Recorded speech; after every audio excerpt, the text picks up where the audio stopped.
Hey there guys, Bovine Hamster here. Third time lucky, let's see if this works. So, we are going to be taking a look at Serath, who is the new hero coming in. She is not only very pretty, but she's pretty cool what she does as well. She is a melee carry according to Epic. However, I think she has a very strong place in offlane. Who can be an offlane carry as well. So the main reason for this is that she is melee, not ranged. And what this means is that in safe lane, you've got the very high potential of getting harassed quite a bit. And also, if she is your only carry on the team, you know exactly who to nuke down. Now, a ranged, what they can do is they can keep their distance away from the fight. They can sit there and they can pick things off. However, she needs to be there smacking stuff in the face, and this is going to be potentially her downfall, because what you do is, if you see a carry standing right in front of you and your whole team's there, you blow up the carry. So I don't think she's going to be playing the carry role very high up in ELO. But time will tell, I guess. So let's take a look. Angelic Smite, she's got a 55 basic damage. This is higher than most carries. It needs to be because she is going to be taking a lot of damage early game. She needs to get those last hits in. We got our Chastise, where Serath sweeps her wings in front of her, dealing 60 AoE damage and applying a 125 maximum movement speed for 2 seconds. Okay, so basically what she does is she just flaps her angelic wings that she has, or her devil's wing if she's got her ultimate up, and it slows people down. Now this is really good for getting those extra hits on. You want to pop this first and basically do as much damage as you can whilst they're slowed. Heaven's Fury. She jumps into the air, hovers in place, and each hit target in an area with a ghostly slash. Each slash does 55 basic damage, one target at a time, with a 0.2 second delay between each attack. While attacking, she's immune to damage and crowd control. This is what's really good for her for offlane, guys. You can skill this first. She can sit there. She can last hit with this. It does the same amount as damage as her base damage does. It is also subject to crit and lifesteal. This is fantastic, guys. You can use this to dodge abilities. You can use this to dodge stuns, you can use this to dodge sticky bombs, you can use this to dodge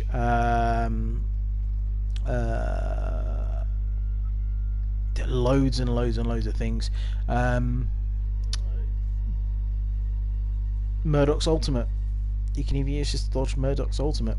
All you just need is something in front of you to attack, and she will hit it. Okay, if there are 5 things in front of her, then she is going to be immune for 1 second. Okay, if you're in late game and there are 10 minions in front of you, that's 10 seconds she's going to be immune for. Okay, bear in mind this does is affected by crit, is affected by lifesteal. So if you are in a fight and you get down to a very low amount of health and you've got if you got lifesteal on your hero and there are lots of enemy minions around you, you can pop this, you'll be immune to all damage, and then you hit them and you do lifesteal on all of the hits that you've got. It's such a good ability. This ability is fantastic. Ascend. You raise into the air and rapidly dive back down up to 1200 units away, dealing 75 ability damage to the target area. This is good as a hunt down and an escape. Not only does this allow you to bridge 1200 units, but it also allows you to escape certain AoE abilities. I have been able to dodge several steel ultimates with this. I have been able to dodge rampages rocks all day long with this ability. With the combination of Heaven's Fury and Ascend, you can get out of most CC in the game. It is fantastic. Now her ultimate, Heresy, this thing is just so dirty. It's unfreaking believable. So dirty. Okay, so let's read exactly what it says here. Serath lets her dark side take over for 18 seconds, and at that time 1 stack of burn and 1 stack of weakness is applied to enemies within 600 units. Burn does 300 ability damage over 30 ability damage over 3 seconds, and weakness will cause enemy damage to be 90% of normal for 3 seconds. Enemy she hits with another ability during the entire 18-second duration will also have a burn and a weakness applied for them. Burning enemies take additional basic damage if Serath hits them with a basic attack while this ability is active. Did you read how dirty that is? Okay. So you use your Ascend to engage. You jump into the middle of 3 or 4 heroes. You drop your Heresy, and for the next 3 seconds, all of your teammates are doing 90% extra damage.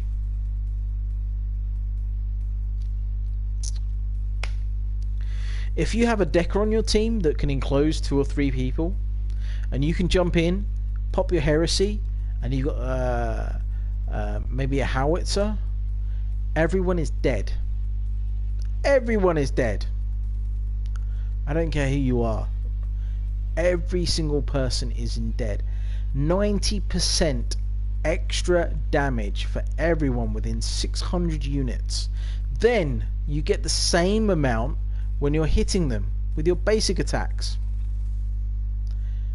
This ability is just so insane, which is why I don't think she's going to be a particularly good carry, because she is going to be the first person everyone is going to want to focus down, because she is so badass from this. The burn doesn't really make too much of a difference, apart from if people try to escape. Meh. But that extra 90% damage, guys, that is insane. I like to use Heaven's Fury to chase people down, because it gives you a little circle. If they're running away with low health, when you use it, if they're inside the circle, even if they run outside the circle before your attack hits, they still get hit. Bear in mind this is affected by crit as well as lifesteal. So if you are critting for let's say 500, they might get hit for 500, which is fantastic. Chastise is used initially just to slow them down, to keep them in front, so you can get like those 2 or 3 hits on them before you use the Ascend to catch up with them, and then the Heaven Fury to delete them, basically. So I like to Chastise, hit them a few times, Heresy, Ascend, and then into Heaven's Fury just to finish them off. And that combo together, she will outburst any ADC that is out there. So let's take a look at her background, shall we? The Vigilant expected the right of atonement to kill her. So did she. I assume that she's got some kind of demon in her somewhere. Can only remember her childhood when she surrendered to the heresy. Okay. Fears that she will commit crimes for which there is no redemption. I guess we'll see at some point. But anyway, let's take a look at the debt build, guys. That is why you are here. You want to see, after my 8 hours of play with this mofo, what kind of build we are looking for. Well, let's take a look, shall we? Let's take a look. So the deck that I've got for her. Go away, deck.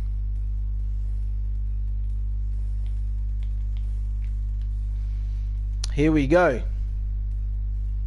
So this is an off-lane stroke ADC build. Okay. I think she's going to thrive better in on an off-lane position than she is an ADC, but time will tell, I guess. So we're going to start off with the Archmagus, guys. So why did we choose the Archmagus? Well, let's take a look at this, shall we? Okay. The Warlord does 100% damage versus minions, 2 minions. Okay, she does a lot of AoE damage, so she will not need this. Okay, she does not need the extra push from the minions. Centurion, extra 500 max health to the minions. Yeah, that's fine, it's doable. The health itself doesn't really help her too much. However, the extra 60 power is fantastic, and the extra 300% damage from minions to structures is well worth it. So we're going to go for the Archmagus as her prime. We're going to move on to the 3 items. You've got 2 strike tokens here and a healer token. So if you find you'll get yourself getting harassed quite a bit, you need to make sure that you got this healer token to start off. If you're off lane or safe lane, you're going to need this healer token because you're going to be taking a lot of damage. You're not like a ranged ADC. You can't sit back on the safe lane and just shoot things in the face. You've got to be up hitting it, and if you're up in front hitting it, that potentially means that you're going to be taking damage from whoever the offlaner is. So you're going to need this healer token. This healer token is way more viable than a health potion. This gives you 6 health regen for 15 seconds. This over here gives you 2.8 health regeneration permanently. Okay, so you are going to need this healer token, off lane or safe lane, whatever. You pick up 1 strike token. The other strike token's there in case something bad goes wrong and you have to you go back to base. You can just pick up another strike token. It's another 1 point in order to allow you to do damage, guys. Okay. From here we have 3 items with 6 points. We have our Whirling Wand with 3 minor strikes in, guys. Okay, she benefits a lot early from attack speed. So if you find yourself having a fairly good time in your safe lane or off lane, you can go for this in order to get yourself some extra attack speed so that you can last hit minions. Okay, if you find she's taking a lot of harassment, then you can get this. This is really good to keep your mana regen slightly up, so you can always have your escape ready for it, and it gives you an extra 50 health just in case you need it. Then after you've built these 2 items, you're going to move into your Spear of the Rift Hunter with 3 minor strikes in it. Okay, this gives you 12% crit. This is where she really starts to shine, when she's doing 12% crit. You're going to be critting for maybe like 200 at this point. From then you've got to decide, what do you need? Do you need extra attack speed? Do you need extra damage? Or do you need life steal? Okay, if you feel safe enough, then you can go straight into your Blade of Agora with 3 minor casts, but bear in mind this is quite a heavy sink of CXP. This is 9 CXP chucked in, and it only does 18, 19, 20, 24 extra power. So I wouldn't necessarily recommend this as your 3rd item. I would go into 4th item. I would recommend either going into the Whirling Wand here, the Elysian Diamond, or the Elder Mage Amulet, or the Assassin's Ward. Okay, I quite like the Assassin's Ward just to start off with, because it gives you that extra lifesteal. You don't have to fill it out. You can then go into the Elder Mage Amulet, the Elysian Diamond here. Then I go Blade of Agora and the secondary Spear of the Rift Hunter. Okay, so your end build here is going to be your Assassin's Ward. This gives you 17.5% of heal when you're attacking things. Gives you a little bit of basic penetration. You got your Elder Mage Amulet here, which gives you an extra 150 health, which is going to be beneficial of taking all that damage that you're going to do being up front. We've got the Elysium Diamond here, giving you an extra 50 health, an extra 0.3 mana regen. Doesn't seem like much, but over the course of a game, this is going to give you a couple of abilities. Spear of the Rift Hunter here with loads of crit. This gives you 48% crit once this is fully upgraded. We've got a Whirling Wand here with a minor kinetic, a major strike, and a strike. And then you got your Blade of Agora here with 3 minor casts in it. So once this is fully maxed out, guys, if you get to level 60, I have practiced this quite a bit and got to level 60, your auto attacks will crit for about 500, and of course you get 17.5% of that back. One of the things that you can do is with her ability, with a square ability, wrong dude, with a Heaven's Fury, is if you're in the middle of a fight and you find yourself quite low and you're next to quite a few enemy minions, you can use this Heaven's Fury to drop that, and you'll hit every enemy minion as well as enemy hero within the area, and it will give you life steal, guys. Okay, so that can be quite a very good way of being able to survive any attacks that you have. Yeah, so you've got to be remembering of that. So we'll just go over this. So we got the Archmagus, because we want the minions to do extra damage to the towers. We got 2 strike tokens here. We got a healer's token. We got Assassin's Ward with a greater drain, a drain, and a lesser drain.